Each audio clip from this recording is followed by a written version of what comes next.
तो स्टार्ट करते हैं आज का टॉपिक, जिसमें हम पढ़ेंगे कि किसी रोलर को पुल करना या पुश करना दोनों में क्या सिंपल होता है। तो इसके लिए हम दो केस लेंगे। केस वन जो है, केस फर्स्ट है हमारा, इसमें हम किसी रोलर को, इसका मास m है सेंटर पे, और थीटा एंगल पे कोई लड़का इसको F फोर्स से पुल कर रहा है। और केस सेकेंड जो है, दोनों केस को हम साथ में ही देखेंगे, जिसमें एक लड़का जो है, दूसरा लड़का जो F फोर्स से किसी रोलर को पुश कर रहा है थीटा एंगल पे।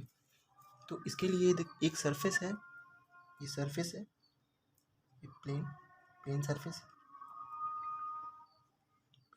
है, ये भी प्लेन सरफेस है।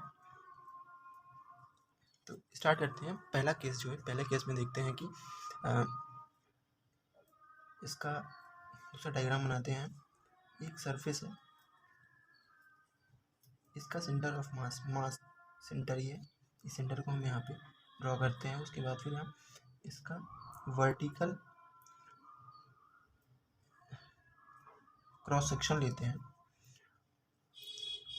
ये लड़का कोई लड़का F4 से इसको पुल कर रहा है, थीटा एंगल पे है जो कि, तो इसका कंपोनेंट F cos थीटा लेते हैं। F sin थीटा इधर की ओर होगा, F cos theta upward direction में होगा,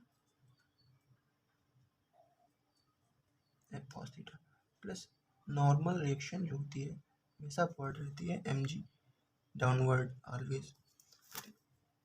दूसरा केस जो है, इसमें भी एक सरफेस से सेंटर पे कोई लड़का इसको पुश कर रहा है थीटा एंगल पे।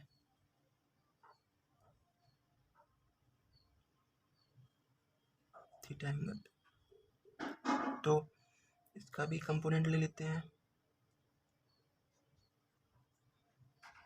F sin थीटा,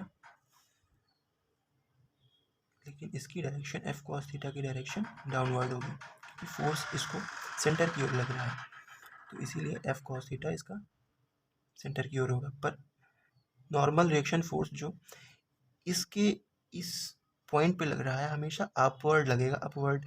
तो R2 यहाँ पे ये R1 हो जाएगा हमारा, ये R1 है, R2। तो इस केस में देखते हैं यहाँ पे mg।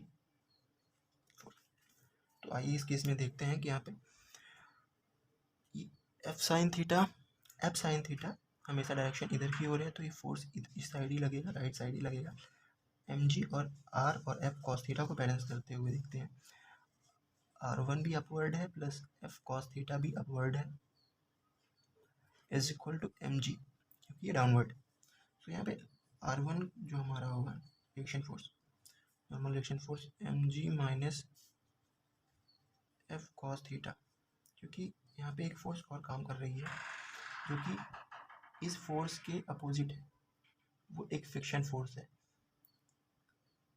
Fs जिसको बोलते हैं स्टैटिक फ्रिक्शन। जब कोई बॉडी स्टैटिक पोजीशन में रहती है तो एक स्टैटिक फोर्स लगता है, जो उसको लगने वाले फोर्स को, जो एक्सटर्नल फोर्स होता है उसके लगने वाले फोर्स के अपोजिट लगता है। तो यहाँ पे जो स्टैटिक फ्रिक्शन है वो फ्रिक्शन कांस्टेंट इनटू नॉर्मल के मल्टीपल के इक्वल होता है। तो यहाँ पे हम R1 की वैल्यू रखते हैं mu S into R1 is equal to mg minus F। Actually यहाँ पे थोड़ा सा मिस्टेक हो रहा है, R1 की value F s upon mu F cos theta. So F s static friction की वैल्यू हो जाएगी mu S into mg minus F cos theta. तो एफ एस हमारा ये आ गया। अब यहाँ पे हम R2 फाइंड आउट करते हैं, यहाँ पे भी इसको बैलेंस करने की कोशिश करते हैं। F sin थीटा तो डायरेक्शन हमेशा टू द पॉइंट होगी, टुवर्ड्स द पॉइंट। अभी फ्रॉम द पॉइंट था, ये टुवर्ड्स द पॉइंट होगा। So R2 plus F cos theta is equal to M2। पर इस बार इसकी डायरेक्शन अपोजिट है, तो यहाँ पे माइनस होगा। R2 is equal to mg plus F cos theta. हमको पता है कि स्टैटिक फ्रिक्शन यहाँ पे भी काम करेगा opposite to the force F dash s. So यहाँ पे F dash S is equal to mu S into R to.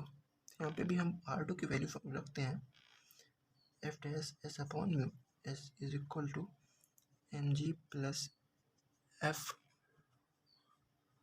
Cos theta. अब देखते हैं आगे हम F dash S is equal to mu S M G plus F cos theta. हमको यहाँ से क्लियरली दिख रहा है कि यहाँ पे स्टैटिक फ्रिक्शन पहले वाले का कम है दूसरे वाले स्टैटिक फ्रिक्शन से। मतलब जब हम पुलिंग करते हैं हमारा तो यहाँ पे स्टैटिक फ्रिक्शन हमारा कम है, लेकिन जब पुश करते हैं किसी चीज़ को तो स्टैटिक फ्रिक्शन का वैल्यू ज़्यादा